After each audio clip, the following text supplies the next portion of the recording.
வரப்பட்ட குட்கா பாக்கெட்டுகளை சிங்கம் பட பாணியில் தடுத்து நிறுத்திய தமிழ்நாடு போலீஸ்.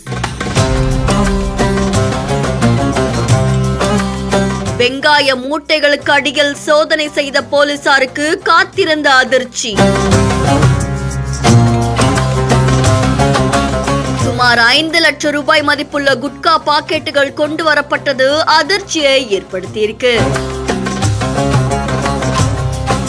திருவள்ளூர் மாவட்டம் திருத்தணி தாலுகா ஆற்காடு குப்பம் ஊராட்சிக்கு வெளியே சென்னை திருப்பதி தேசிய நெடுஞ்சாலையில கனகமாச்சத்திரம் போலீசார் வாகன சோதனையில ஈடுபட்டு இருந்திருக்காங்க. அப்போ அந்த பகுதிக்கு எதிர் வழியில இருக்கக்கூடிய ஆந்திர மாநிலத்திலிருந்து தமிழக பதிவெண் கொண்ட ஒரு சிறிய சரக்கு வாகனம் வர்றதை பார்த்த உடனே போலீசார் அதை தடுத்து நிறுத்தி சோதனை மேற்கொண்டிருக்காங்க. அப்போ அந்த வாகனத்துல வெங்காய மூட்டைகளுக்கு அடியில தமிழக அரசு தடை செஞ்ச குட்கா பாக்கெட்டுகள் கிட்டத்தட்ட 708 கிலோ இருந்திருக்கு. இதை பார்த்து அதிர்ச்சி அடைஞ்சிருக்காங்க.